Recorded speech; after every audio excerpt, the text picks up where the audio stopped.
Titanic was a luxury passenger liner built in the early 1900s. With an immense first-class dining saloon, 4 elevators, and a swimming pool, it was the most opulent ship ever built. Its innovative safety features led many to claim that Titanic was unsinkable.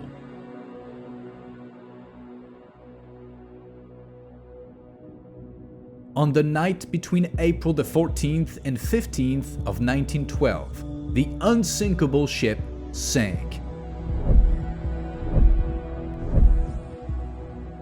After hitting an iceberg on its very first journey from England to New York City. Of the estimated 2,224 passengers and crew aboard, more than 1,500 perished. The wreck of Titanic was located on the North Atlantic Ocean floor, some 3,800 meters below the surface.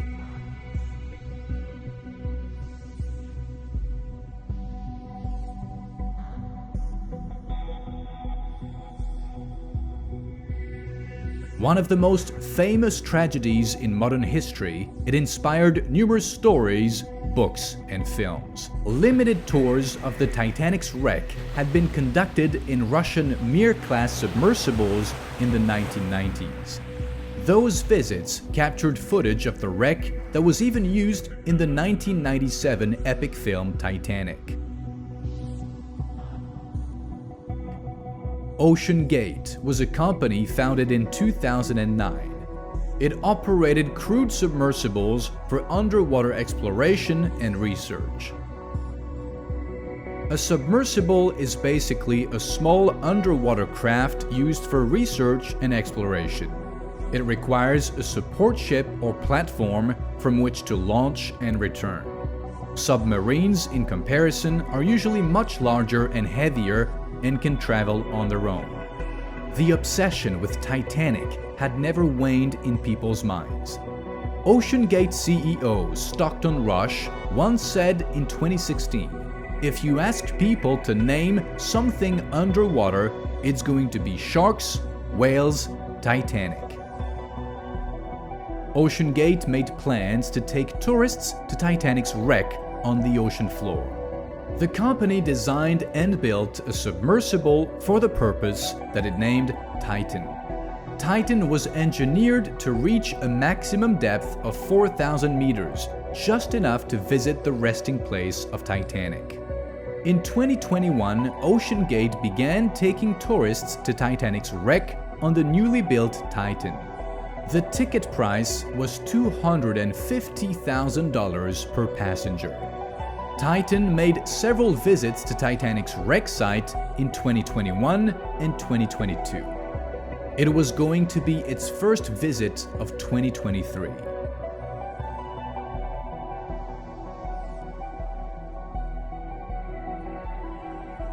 The Polar Prince ship was commissioned to carry Titan and its passengers from St. John's on Canada's Atlantic coast to Titanic's wreck site some 600 kilometers away. The passengers included British billionaire Hamish Harding, French researcher Paul-Henri Nargeolet, Pakistani businessman Shahzada Dawood, and his 19-year-old son Suleiman. Suleiman's mother, Christine Dawood, too was on the Polar Prince. Christine had given up her place on the trip so her son could go.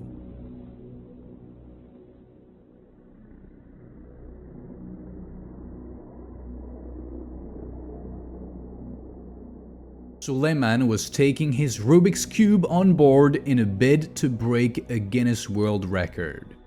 And then there was the OceanGate CEO, Stockton Rush, who was also piloting the submersible.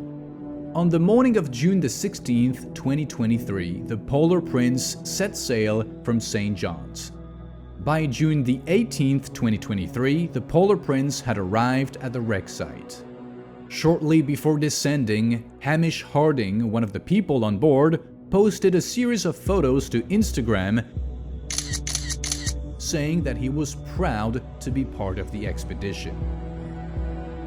At around 9 a.m. local time, the Titan started its 2-hour descent with 5 people on board. The submersible was equipped to let its passengers communicate with support staff on board the Polar Prince via short text messages. As the submersible descended, there were routine messages back and forth between the Titan and the Polar Prince. The Polar Prince sent text to the Titan asking about its current depth and if the Titan could see the Polar Prince on its electronic display. As the submersible lowered, the text communication became increasingly choppy. At 10:47 a.m., Titan sent the "dropped 2 WTS" message. The message referred to weights the submersible could shed, probably to slow down as it approached the ocean floor. A few seconds later, communications and tracking from the Titan to the Polar Prince were lost. The Titan was at a depth of 3,346 meters when it was last heard from. It was not necessarily all doom. The Titan was capable of completing its mission and returning to surface despite lost communications. It was 5:40 p.m. and Titan should have resurfaced 3 hours ago. The Polar Prince notified the US Coast Guard that the submersible was overdue. The US Coast Guard estimated that there was up to 96 hours of breathable air on the sub when it took off. The Titan had started its dive on the morning of June the 18th, so 96 hours later would be around the morning of June the 22nd. It was a challenge to locate the Titan in the deep sea and then send a vessel that could actually go that deep for rescue. A number of ships and planes from different countries participated in the search. An underwater robot was also searching in the vicinity of the Titanic. In underwater disasters, a crew unable to communicate with the surface relies on banging on their submersible's hull to be detected by sonar. On both June the 19th and 20th, underwater noises were detected that might indicate that at least someone was still alive on the Titan and was trying to signal for help. This is the sound that was heard.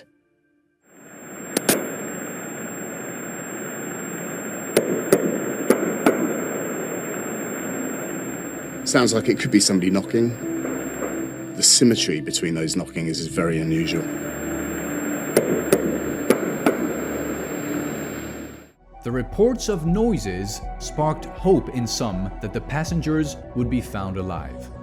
The day of June the 21st had come to an end, and time was running out.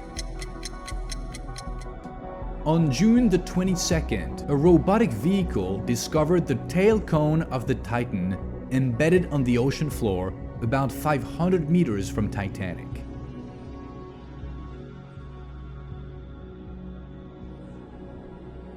The front and back ends of the Titan's hull and other debris were found nearby.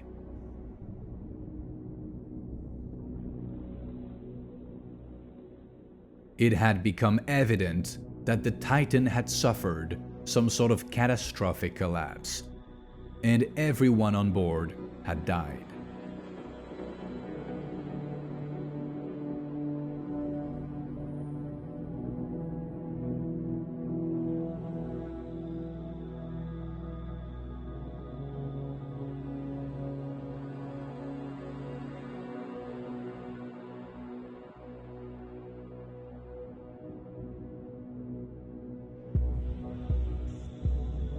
The wrecks of Titanic and Titan lie there on the ocean floor next to each other, separated by 111 years of mystery, obsession, and tragedy.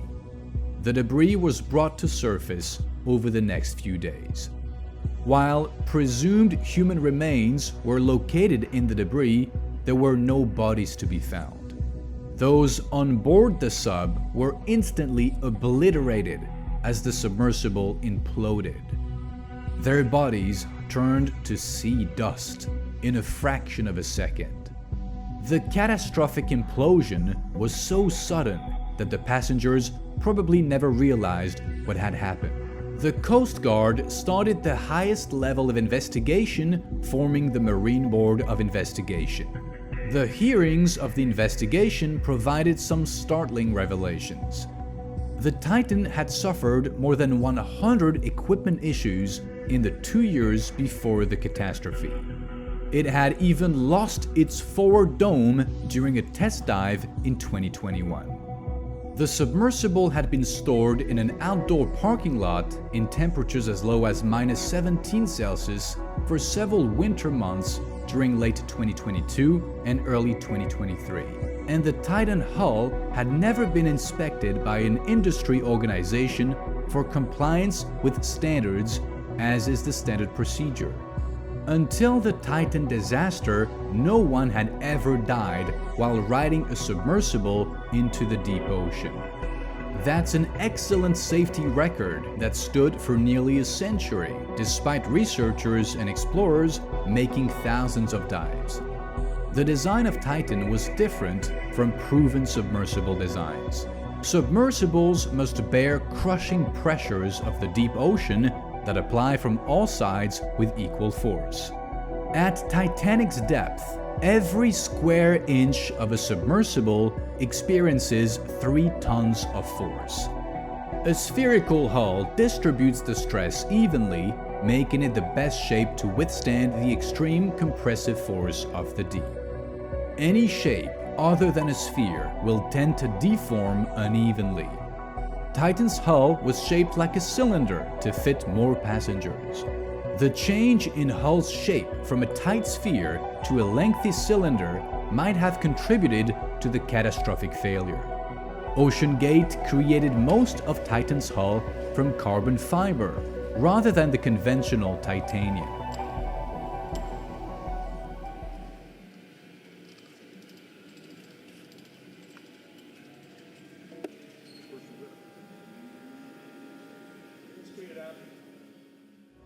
It saved money and also made the submersible lighter.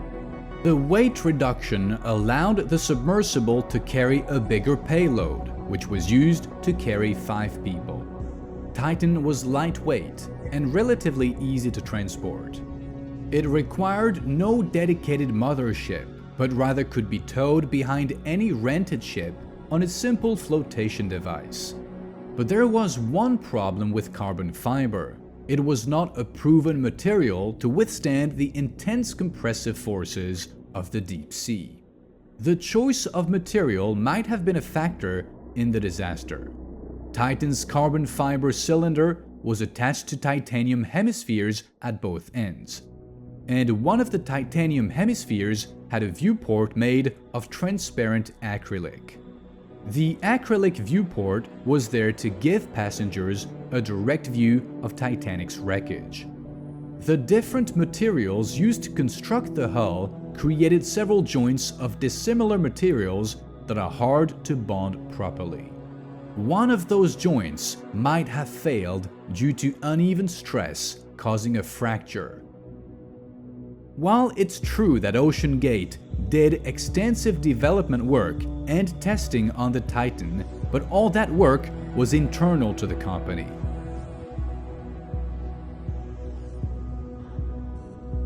OceanGate never asked for inspection and testing by any reputable marine organization to certify the submersible as safe. And so we'll be working tonight on that.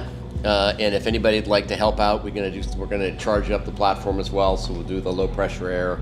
We're going to go swap the pods and see if we can follow the problem to diagnose where it is. We have spare control pods. They're not the easiest things to change. So we'd have to pull the sub alongside and have the ship lift them. And yeah, Kyle can give you let's get a little rundown here. Yeah, there's orange 2 halves there, kind of the sphere. There's one on either side. That's kind of what we're focusing on right now. OceanGate suspended all exploration and commercial operations shortly after the incident. We hope that the investigations will bring new regulations on deep sea diving to prevent the unnecessary loss of life in the future.